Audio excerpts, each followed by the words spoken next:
अस्सलाम वालेकुम दोस्तों, उम्मीद है आप सब लोग खैर से होंगे। बात करेंगे ministry of foreign affair Oman MOFA Oman के एक मैसेज के मतलब।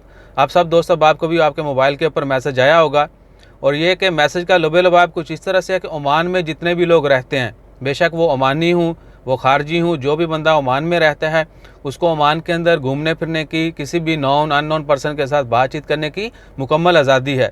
और जो बंदा आपको इन तमाम मामला से रोकेगा कि फ़लाँ के साथ बात नहीं करनी, फ़लाँ के साथ मिलना नहीं है, वहाँ पर नहीं जाना, वहाँ पर नहीं, ये वो तमाम चीज़ें जो हैं वॉयलेशन में हैं और ये इंसानी हकूक़ की भी खिलाफ वर्जी है। और ओमान के जो लॉ है, बेशक वो लेबर लॉ है या ओमान का सोशल लॉ है, उसकी भी खिलाफ वर्जी है। और उसके ख़िलाफ़ जो है जो बंदा ये करेगा, कानूनी कार्रवाई भी हो सकती है, जेल जुर्माने और दीगर सज़ाएँ भी हो सकती हैं और हो रही हैं। और ये ऐसा क्यों होता है और ये नौबत क्यों आई कि इस तरह का पब्लिक मैसेज है वो शेयर किया जाए? वो सिंपली रीज़न ये है कि बहुत सारी कंप्लेंट्स होती हैं। आप सबको बखूबी इस चीज़ का पता है कि असी जदों पंजाबी दसते हैं कि लेट्स सपोज कि मैं किसी को वीज़ा दे के सद्या और आंदे ही जदों एयरपोर्ट तो उन्होंने पिक किया, उन्होंने दसता कि फलाने नूं नहीं मिलना, फलाने नाल गल नहीं करनी, फलानी जगह तो नहीं जाना, यानी अपनी तरफ से शख्सी जो पाबंदियां वो लगाना शुरू कर देता है बंदा।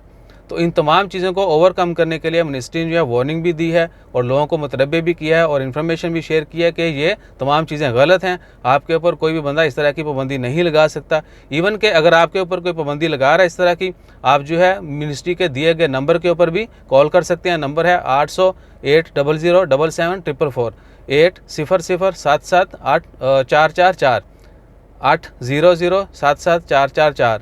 मिक्स सा नंबर जो है ना मैंने बता दिया।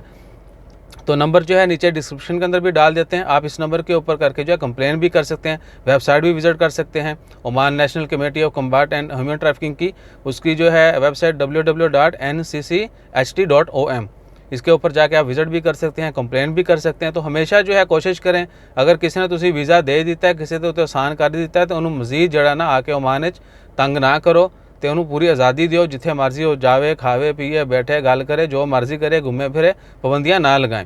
बाकी क्या है कि पॉजिटिव आपको कोई भी आता है उनको पॉजिटिव तरीके से ही डील करें, ना कि नेगेटिव तरीके से। और इस तरह की चीज़ें जो है इंसान आगे जाके अपनी लाइफ में ज़रूर देखता है। आज किसी वास्ते कुछ करोगे, कल नूं तुहाडे सामने वो ज़रूर आएगा। यानी आज आप किसी को ऊंचा बोलते हैं तो कल को आपके कान भी फटेंगे, ज़रूर फटेंगे। वो हो सकता है कैसे फटेंगे ये तो अल्लाह ताला की ज़ात बेहतर जानती है कि आपको उसका बदला जो है कैसे मिलना है। लेकिन क्या है कि वो तमाम मामले इंसान के साथ भी होते हैं, लेकिन हम बहुत ढीठ हैं। और ये मैं इतने सख्त अल्फाज इसलिए यूज़ कर रहा हूँ कि हमारे साथ भी ऐसा हुआ, लेकिन हमने अल्हम्दुलिल्लाह आगे रिपीट नहीं किया। और हमेशा जो है यही दुआ होती है कि आप सबसे यही है कि सबकी खैर मांगें। अगर आपके इर्द गिर्द बाकी लोग खुशहाल होंगे तो आप ऑटोमेटिकली खुशहाल होना शुरू हो जाएंगे, क्योंकि आपको ये नहीं होगा कि जी फलाना ये तो वो मेरे पास आ जाता मांगने के लिए, आपको नहीं देना पड़ेगा किसी को भाईजान, ठीक है। आप खुशहाल रहेंगे तो क्या है कि आपको दूसरे खुशहाल रहेंगे। अगर अल्लाह ताला किसी और को नवाज रहा है तो हो सकता है अगर वो पहले आपसे मांगता था तो अब वो ना मांगे, तो आप भी ऑटोमेटिकली खुशहाल होना शुरू हो जाएंगे। तो हसद की आग से और इस तरह के जितने भी और बहुत सारे अल्फाज हैं, बहुत सारी स्टोरीज़ आपके जहन में भी होंगी, तो आप भी शेयर कीजिएगा और कोशिश कीजिएगा कि अपनी लाइफ में जो है अपनी आखिरत को संवार के जाइए। जज़ाकल्लाह, अल्लाह हाफिज़।